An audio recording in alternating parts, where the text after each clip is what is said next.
नमस्कार। मैं आपका दोस्त धर्म सिंह आपके अपने YouTube चैनल साइंस विद धर्म सिंह में आपका स्वागत करता हूं, अभिनंदन करता हूं। दोस्तों, हम चर्चा कर रहे हैं पाचन तंत्र की, और कल हमने पाचन तंत्र के अध्ययन के अंतर्गत जो पढ़ा था उसमें हमने पढ़ा था जीव के कार्यों के बारे में। तो जीव की संरचना हमने पढ़ी थी, उसके दो कार्य थे, एक वो स्वाद का ज्ञान कराती है और दूसरा उसका कार्य था वो लार का सेक्रेशन करती है। ये जीव के कार्य। अब मुख गुहा में पाई जाने वाली दूसरी संरचना, और मुख गुहा में जो दूसरी संरचना पाई जाती है उस दूसरी संरचना को हम नाम देते हैं दांत। उस दूसरी संरचना का नाम है दांत, जिसे हम टीथ भी कहते हैं। तो दांत या टीथ ये मुख गुहा में पाया जाने वाला दूसरा पाचन अंग होता है। दांतों की अगर हम बात करते हैं तो दांत सबसे पहले किसका मॉडिफिकेशन होते हैं?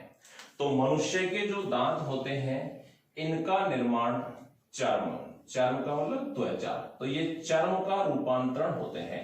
यानी कि आप कह सकते हो कि मनुष्य के दांतों का निर्माण हमारी जो स्किन, हमारी जो चर्म होती है उसके मॉडिफिकेशन से इसका निर्माण होता है। अगर बात करें कि चर्म के मॉडिफिकेशन की प्रक्रिया कब शुरू होती है, तो चर्म के मॉडिफिकेशन की प्रक्रिया, रूपांतरण की प्रक्रिया भ्रूण अवस्था के दौरान ही प्रारंभ हो जाती है। और हमारे जो दांत होते हैं इनका निर्माण, दांतों के निर्माण माना जाता है भ्रूण की मीसोडर्म से। दांतों का निर्माण किससे माना जाता है? दांतों का निर्माण भ्रूण एम्ब्रियो जो होता है उसकी मीसोडर्म से माना जाता है। मीसोडर्म को हिंदी में बोला जाता है मध्य जनन स्तर। मीसोडर्म को हिंदी में क्या बोलते हैं? मध्य जनन स्तर।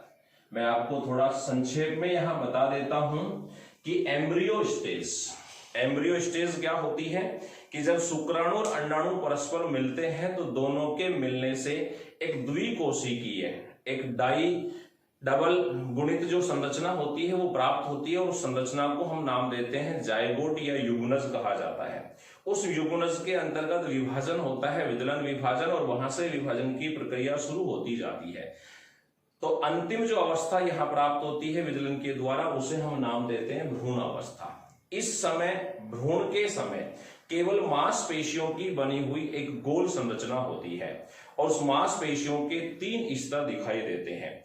सबसे बाहरी स्तर को नाम दिया जाता है एक्टोडर्म, बाह्य जनन स्तर। दूसरे स्तर को नाम दिया जाता है मीसोडर्म, मध्य जनन स्तर। और तीसरे स्तर को नाम दिया जाता है एंडोडर्म, आंतरिक या अंतः जनन स्तर कहा जाता है। तो आप कह सकते हैं कि मनुष्य के दांत जो होते हैं वो चर्म का रूपांतरण होते हैं, चर्म का मॉडिफिकेशन होते हैं, और इनका निर्माण किससे होता है? तो इनका निर्माण होता है भ्रूण की मीसोडर्म से। इनका निर्माण किससे होता है? भ्रूण की मीसोडर्म से इनका निर्माण होता है। बहुत ही महत्वपूर्ण सवाल है आपके लिए।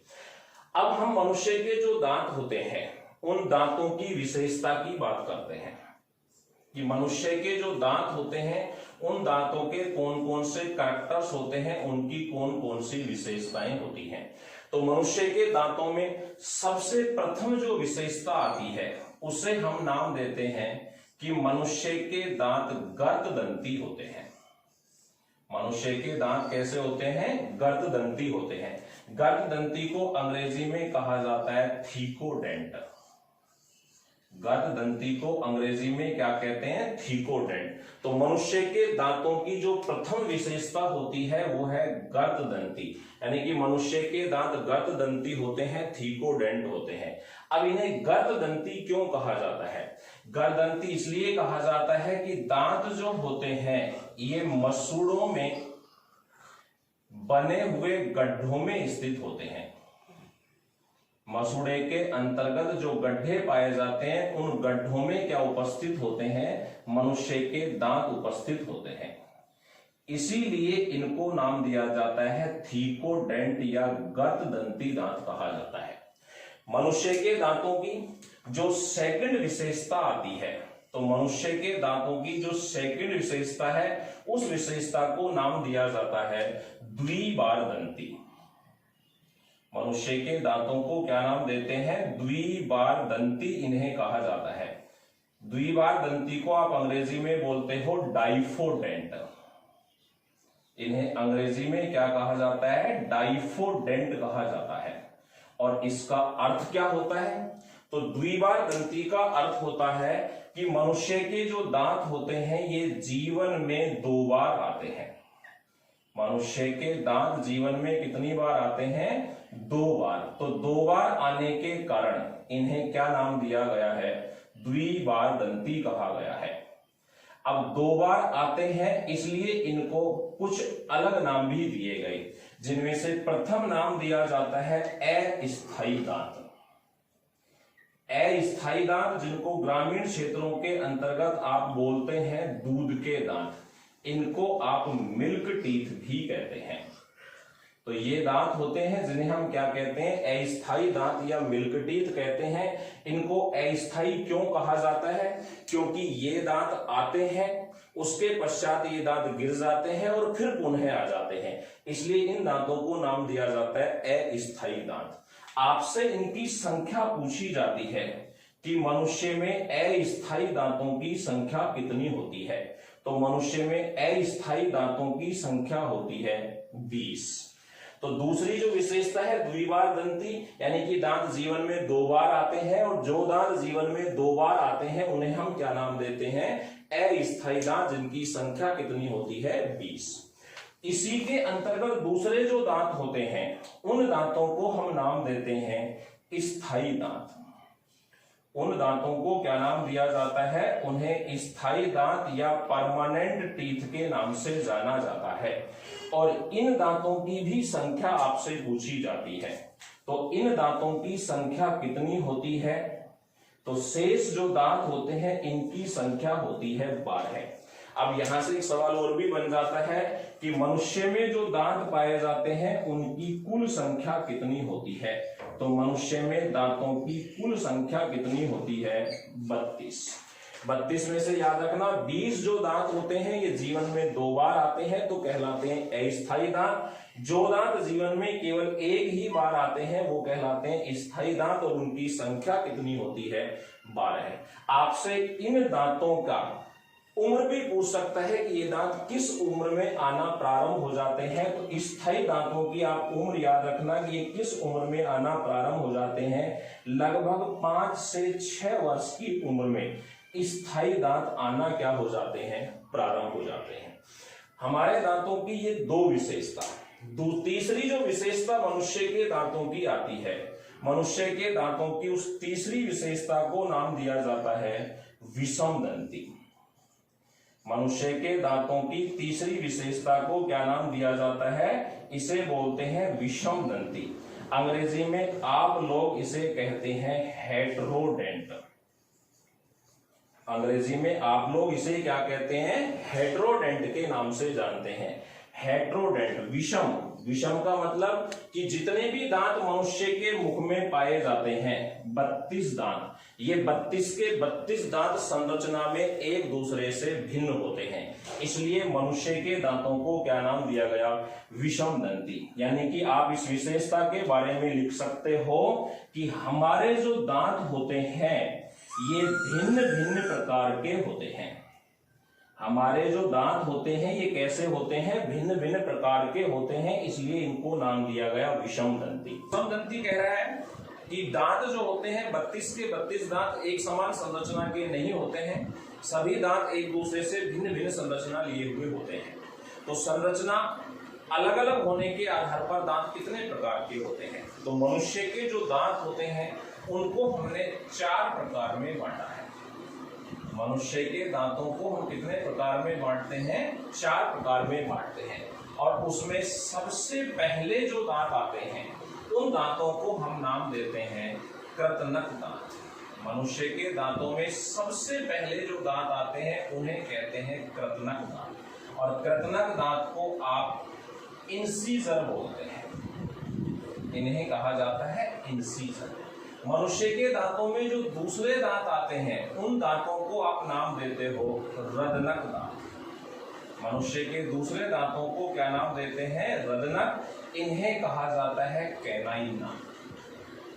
इन्हें कैनाइन का नाम देते हैं। तीसरे प्रकार के जो दांत आते हैं उन्हें कहा जाता है अग्रचर्वणक। तीसरे प्रकार के जो दांत हैं उन्हें कहा जाता है अग्रचर्वणक, और अग्रचर्वणक को आप बोलते हैं प्रीमोलर। इन्हें प्रीमोलर कहा जाता है। और चौथे और अंतिम प्रकार के जो दांत हैं उन्हें कहा जाता है चर्वणक दांत, और इन दांतों को आप मोलर दांत कहते हैं। तो मनुष्य के दांत 4 प्रकार के हुए: कृतनक, रदनक, अग्रचर्वणक और चर्वणक। आपसे सवाल पूछा जाता है इन दांतों के कार्य के बारे में कि इन दांतों के क्या काम होते हैं। तो कृतनक दांत का कार्य होता है भोजन को काटना। कृतनक दांत का कार्य क्या है? भोजन को काटना। रदनक दांत और रदनक दांतों का कार्य है भोजन को चीरना और फाड़ना। भोजन को चीरना और फाड़ना ये रदनक दांतों का कार्य है। अग्रचर्वणक और चर्वणक इन दोनों दांतों का कार्य एक समान होता है, और इन दोनों दांतों का कार्य होता है भोजन को चबाना या फिर पीसना। तो अग्रचर्वणक और चर्वणक दोनों दांतों का कार्य क्या है? भोजन को चबाना या पीसना। तो मनुष्य के दांतों के 4 प्रकार हैं, और इन चारों ही प्रकारों के अंतर्गत प्रत्येक के कार्य में से सवाल आपसे पूछा जाता है, जो मैंने बात की। अभी हम बात करते हैं मनुष्य के दांतों की संरचना की बात। तो मनुष्य के दांतों की अगर संरचना की बात की जाए तो मनुष्य के दांतों की संरचना कुछ इस प्रकार से आपको दिखाई देती है।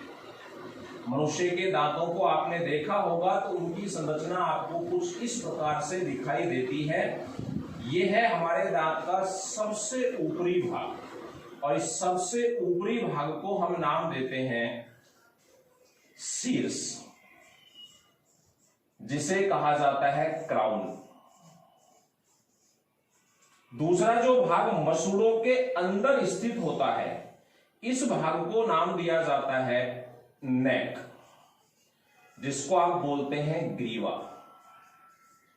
और दांतों का वह भाग जो जबड़े की अस्थि में स्थित होता है, यह है जबड़े की अस्थि, और इस जबड़े की अस्थि के अंतर्गत जो भाग उपस्थित होता है उस भाग को नाम दिया जाता है जड़, या फिर इसे बोलते हैं रूट। तो मनुष्य के दांत जो होते हैं, मनुष्य के दांतों की संरचना में 3 भाग होते हैं। मसूड़ों से बाहर का भाग जो आपको दिखाई देता है वो भाग कहलाता है शीर्ष, या उसे कहा जाता है क्राउन। मनुष्य के दांतों का जो दूसरा भाग होता है जो कि मसूड़ों के अंतर्गत स्थित होता है, उस भाग को नाम दिया जाता है ग्रीवा। और वह भाग जो जबड़े की अस्थि में स्थित होता है उस भाग को क्या नाम दिया जाता है? जड़ भाग, या उसे रूट के नाम से जाना जाता है। तो अपने पास ये 3 चीजें हुई, जिसके अंतर्गत शीर्ष भाग हुआ, ग्रीवा हुआ, और तीसरा कौन सा भाग हुआ? जड़ भाग हुआ। अब हम बात करते हैं शीर्ष भाग कि ये शीर्ष भाग जो होता है, ये शीर्ष भाग आपको दांतों के सबसे बाहर दिखाई देता है, और ये भाग जो होता है सफेद और चमकीला होता है। ये भाग कैसा होता है? सफेद और चमकीला। और सफेद और चमकीला यह भाग क्यों होता है? इसका कारण होता है इस शीर्ष भाग पर पाई जाने वाली एक सफेद रंग की परत, और उस सफेद रंग की परत को आप लोग नाम देते हैं इनेमल। सफेद रंग की उस परत को क्या नाम दिया जाता है? इनेमल कहा जाता है। इसे दंत प्लवक के नाम से भी जाना जाता है। इसे क्या नाम देते हैं? दंत प्लवक। तो याद रखना, बहुत ही इंपॉर्टेंट सवाल है। मसूड़ों से बाहर का जो भाग हमें दिखाई देता है वो कहलाता है शीर्ष भाग, जो कि सफेद और चमकीला होता है। और इसके सफेद चमकीला होने का कारण कौन होता है? इस पर पाई जाने वाली एक सफेद रंग की परत, जो कि किसकी होती है? इनेमल की होती है। इनेमल को नाम क्या देते हैं? दंत प्लवक। आपने इसके बारे में एक सवाल अधिकांश परीक्षाओं में देखा होगा कि मानव शरीर का सबसे कठोर भाग, मानव शरीर का सबसे कठोर भाग कौन सा होता है? इनेमल। ये मानव शरीर का सबसे कठोर भाग होता है।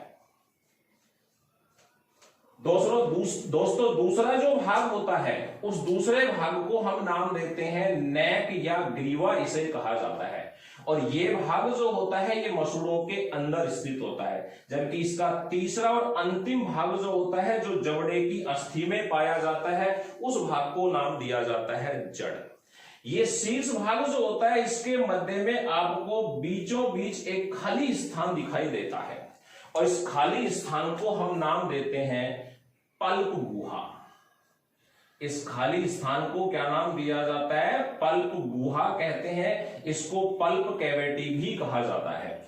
और इस पल्प कैविटी के चारों तरफ, पल्प कैविटी के चारों तरफ अस्थि या एक विशेष प्रकार की संरचना का कठोर आवरण होता है, और इस कठोर आवरण को हम क्या नाम देते हैं? डेंट्राइन कहा जाता है। पल्प कैविटी के चारों तरफ जो कठोर संरचना पाई जाती है, इस कठोर संरचना को क्या नाम दिया जाता है? डेंट्राइन के नाम से इसे जाना जाता है। तो याद रखना, मनुष्य के दांतों की संरचना के 3 भाग होते हैं, शीर्ष भाग, ग्रीवा भाग और जड़ भाग। मसूड़ों से बाहर का भाग शीर्ष होता है, मसूड़ों में स्थित भाग ग्रीवा होता है, और जबड़े की अस्थि में पाया जाने वाला भाग जड़ या रूट। सबसे इंपॉर्टेंट सवाल जो बनते हैं वो इस भाग से बनते हैं कि ये भाग जो होता है ये सफेद चमकीला होता है। क्यों होता है? क्योंकि उसके ऊपर एक सफेद रंग की परत पाई जाती है जिसका नाम होता है इनेमल, और इनेमल को हम दंत प्लवक भी बोलते हैं। इस शीर्ष भाग के मध्य में खाली भाग होता है, और उस खाली भाग को नाम देते हैं पल्प गुहा, पल्प कैविटी। और पल्प कैविटी के चारों तरफ एक कठोर संरचना उपस्थित होती है जिसे नाम दिया जाता है डेंट्राइन। अब दांतों के अध्ययन का अगर पूछा जाए कि दांतों के अध्ययन को क्या कहा जाता है, तो दांतों के अध्ययन को कहा जाता है ओडेंटोलॉजी। दांतों के अध्ययन को क्या कह देते हैं? ओडेंटोलॉजी इसे कहा जाता है। ये बात हुई दांतों के प्रकार और दांतों की संरचना के बारे में।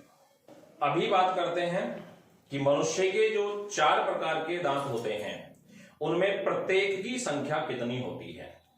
कुल संख्या कितनी होती है? तो कुल संख्या 32 पाई जाती है। लेकिन इन 32 दांतों को हमने 4 प्रकारों में बांटा: कृतनक, रदनक, अग्रचर्वणक, चर्वणक। इन चारों के प्रत्येक की संख्या कितनी होती है? और इसे याद करने के लिए हमारे वैज्ञानिकों ने हमें एक फॉर्मूला दिया हुआ है, और उस फॉर्मूले को हम नाम देते हैं दंत सूत्र। इसे कहते हैं डेंटल फॉर्मूला। इसे डेंटल फॉर्मूला कहा जाता है। क्या होता है ये? इसको याद रखना तो बहुत ही आसान है कि ये क्या होता है, लेकिन ये निकाला कैसे जाता है ये बहुत महत्वपूर्ण बात है। तो देखो, मनुष्य के दांत मुख गुहा में स्थित होते हैं, और मनुष्य के दांत मुख गुहा के अंतर्गत 2 लाइनों में व्यवस्थित होते हैं, 2 पंक्तियों में पाए जाते हैं। और ये दोनों पंक्तियां इस प्रकार से उपस्थित होती हैं। इनमें ऊपरी पंक्ति को आप कहते हो ऊपरी जबड़ा। ऊपरी पंक्ति का नाम क्या होता है? ऊपरी जबड़ा। और नीचे वाली जो पंक्ति होती है, नीचे वाली जो लाइन है, इसको आप बोलते हैं निचला जबड़ा। यानी कि आप कह सकते हो कि दांत जबड़े में स्थित होते हैं, और जबड़े 2 ऊपरी दांत, तो ऊपरी पंक्ति को ऊपरी जबड़ा और निचली पंक्ति को निचला जबड़ा। ये दंत सूत्र लिखने के लिए वैज्ञानिकों ने इस ऊपरी जबड़े और निचले जबड़े को 2 भागों में विभाजित कर दिया। यानी कि यहां से जब इसे विभाजित किया गया तो ऊपरी जबड़े के भी 2 भाग बन गए और निचले जबड़े के भी 2 भाग बन गए। इनमें प्रत्येक को कहा जाता है आधा जबड़ा, और इसको भी क्या बोला जाता है? आधा जबड़ा। अब इस डेंटल फॉर्मूले दंत सूत्र में हमने जो संख्या लिखी वो एक भागों से लिखी, यानी कि ऊपर में लिखी आधे ऊपरी जबड़े से, नीचे हमने लिखी निचले आधे जबड़े से। तो इस दंत सूत्र में हम जो संख्या लिखेंगे वो संख्या लिखी जाती है ऊपरी भाग में लिखी जाएगी ऊपरी आधे जबड़े की, निचले भाग में लिखी जाएगी निचले आधे जबड़े की। और इस दंत सूत्र की बात हम दोनों में करते हैं।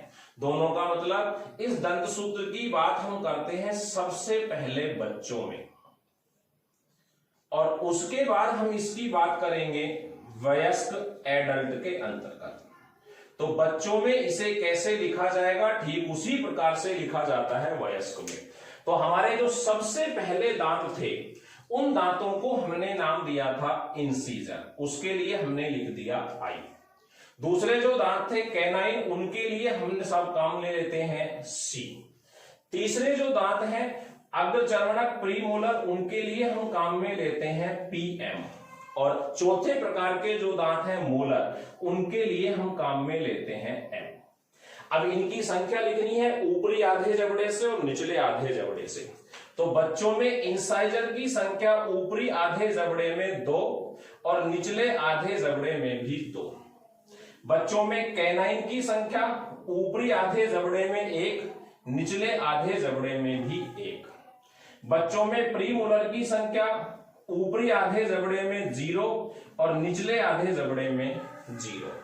और बच्चों में मोलर की संख्या ऊपरी आधे जबड़े में 2 और निचले आधे जबड़े में भी 2। ऊपर जो संख्या लिखी हुई है ये ऊपरी आधे जबड़े की, नीचे जो संख्या लिखी हुई है ये निचले आधे जबड़े की। संख्या किसकी है उसके आगे लिखा हुआ है कृतनक के लिए, रजनक के लिए कैनाइन, कृतनक के लिए इंसाइजो, कृतनक के लिए आई लिखा, रजनक के लिए सी लिखा, प्रीमोलर अग्रचर्वणक के लिए पीएम और मोलर के लिए एम। अब ऊपर के आधे जबड़े में कुल कितने दांत हुए, तो ऊपर के आधे जबड़े में हुए 2 और 1 3 और 2 5। तो ऊपरी आधे जबड़े में 5, निचले आधे जबड़े में भी 5, और पूरे जबड़े का ज्ञात करना हो तो हम इसे मल्टीप्लाई कर देंगे। तो 5 इंटू 2 और 5 इंटू 2, टोटल ऊपरी आधे जबड़े में 10 और निचले आधे जबड़े में भी 10। दोनों जबड़ों को मिलाकर कुल दांत कितने हुए 20। तो बच्चों में दांतों की कुल संख्या कितनी है 20। अब इसी प्रकार हम किसकी बात करते हैं वयस्क की। तो वयस्क में भी सबसे पहले कौन से दांत, इंसीजर, उसके बाद कैनाइन, उसके बाद प्रीमोलर और उसके बाद मोलर। संख्या लिखने का तरीका सेम है, पहले ऊपरी आधे जबड़े में 2, निचले आधे जबड़े में 2, फिर ऊपरी आधे जबड़े में कैनाइन 1, निचले आधे जबड़े में भी 1, प्रीमोलर ऊपरी आधे जबड़े में 2, निचले आधे जबड़े में भी 2, मोलर ऊपरी आधे जबड़े में 3 और निचले आधे जबड़े में भी 3। तो टोटल ऊपरी आधे जबड़े में कितने दांत हुए, निचले आधे जबड़े में कितने दांत हुए 8। पूरे जबड़े का ज्ञात करने के लिए मल्टीप्लाई 2 कर देंगे। तो ऊपरी पूरे जबड़े में कितने 16 और निचले में 16, टोटल दांत कितने हुए 32। तो बच्चों का डेंटल फॉर्मूला आप शॉर्ट में याद रखो 2102 ऊपरी आधे जबड़े का, 2102 निचले आधे जबड़े का। वयस्क का डेंटल फॉर्मूला 2123 ऊपरी आधे जबड़े का और निचले आधे जबड़े का 2123।